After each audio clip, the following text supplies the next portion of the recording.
É a boa notícia, porque que boa notícia é essa? A notícia é que nós estávamos perdidos, a notícia é que todos nós estávamos condenados, mas Jesus ele veio para nos salvar, para nos libertar da condenação, do inferno, da ira de Deus.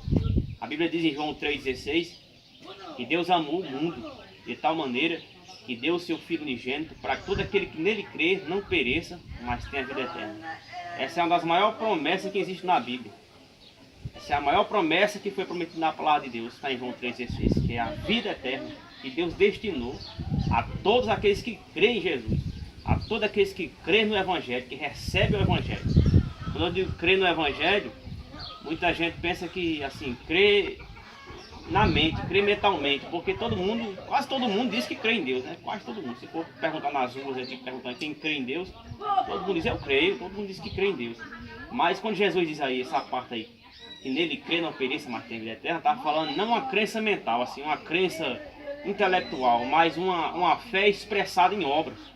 Porque a pessoa diz eu creio em Jesus, mas vive uma vida contrária, uma vida errada, uma vida fora dos mandamentos de Deus, uma vida fora da palavra de Deus, uma vida que não agrada a Deus. Como eu posso dizer que creio em Jesus se eu não quero obedecer a Jesus? Então, quando a Bíblia está dizendo que quem nele crê não pereça, é aquele que vive o Evangelho, aquele que recebe Jesus na sua vida como único e suficiente Salvador. Aí Jesus ele veio para nos livrar da ira de Deus, porque a ira de Deus será derramada sobre a terra. Assim como foi no dia de Noé, Jesus disse, assim será na vinda do Filho do Homem. Lá no dia de Noé, a ira de Deus foi derramada em forma de dilúvio. Toda aquela raça humana pereceu, foram afogados nas águas. Por quê? Porque eles não creram, eles não quiseram entrar na arca, eles não creram na pregação de Noé. E Jesus disse como foram lá nos dias de Noé, seria agora, nesses últimos dias. E nós estamos aqui como Noé. Noé, ele pregou a mensagem ali, a Bíblia diz que ele pregava, anunciava. E ele pregou 120 anos o Evangelho.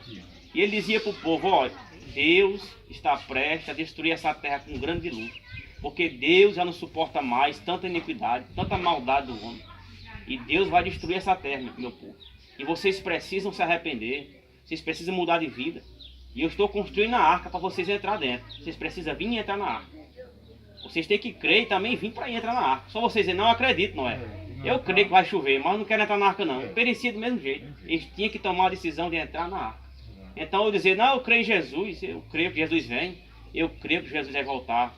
Eu creio que Jesus é Salvador. Mas se eu não tomar nenhuma decisão em relação a isso, de praticar, de buscar, de servir a Ele, de obedecer os mandamentos, eu vou perecer da mesma forma. Porque a fé sem obra é morta, né?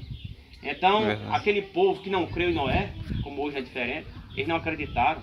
Eles zombavam de Noé, diziam que Noé estava louco, porque naquele tempo não chovia, não caía chuva sobre a terra. E Noé estava dizendo que ia vir chuva. Então aquilo era muito demais, era alguma coisa extraordinária para aquele povo. Não, esse cara está louco, ele endoideceu. E eles não creram em Noé, mas infelizmente o dilúvio veio, Deus derramou a ira dele sobre toda aquela raça humana, e toda aquela raça humana pereceu, a não ser 8 pessoas. E foram salvos, por quê? Porque entraram na arca. Hoje a arca é Jesus, o Evangelho. Nós estamos aqui dizendo ao povo que se arrependa dos seus pecados e mude de vida, porque Jesus está voltando. E Ele vai derramar a sua ira sobre esse mundo. A Bíblia diz, Pedro falou que o fogo vai ser tão grande, não é dilúvio, agora é fogo, que os elementos da terra ardendo se fundirão. O ferro vai se fundir com o zinco se fundir com o cobre. Ou seja, essa terra vai derreter. O fogo vai ser tão grande que vai derreter. Toda a obra do homem se desfará. Jesus disse, vocês estão vendo essas grandes construções? Não ficará pedra sobre pedra que não seja derrubada. Ele estava falando do fim agora. Está prestes a acontecer. O mundo está caminhando para o fim. Os homens estão construindo bombas atômicas aí. Que uma bomba atômica é suficiente para destruir o planeta. E eles têm milhares de bombas atômicas. Infelizmente, o mundo vai entrar na Terceira Guerra Mundial. E a terra vai ser consumida, destruída. A ira de Deus vai vir sobre essa terra. Mas Deus, antes de derramar a ira, meu irmão, antes de Deus derramar a ira sobre a terra, Ele vem derramando sua misericórdia, sua graça. Então Ele oferece o perdão para todos os nossos pecadores. Nós somos pecadores, nós nascemos pecadores. O salmista disse, nós nascemos em iniquidade, e iniquidade concebeu a nossa mãe. A senhora é pecadora, eu sou pecador, o irmão vai é pecador, o irmão Francisco é pecador. Nós somos pecadores. E por ser pecadores, nós precisamos de um Salvador. Nós necessitamos de um Salvador. Por que nós necessitamos? Porque Deus, A sua palavra diz que a alma que pecar, essa morrerá. A Bíblia também diz que o salário do pecado é a morte. A Bíblia diz também que os pecadores serão lançados no inferno.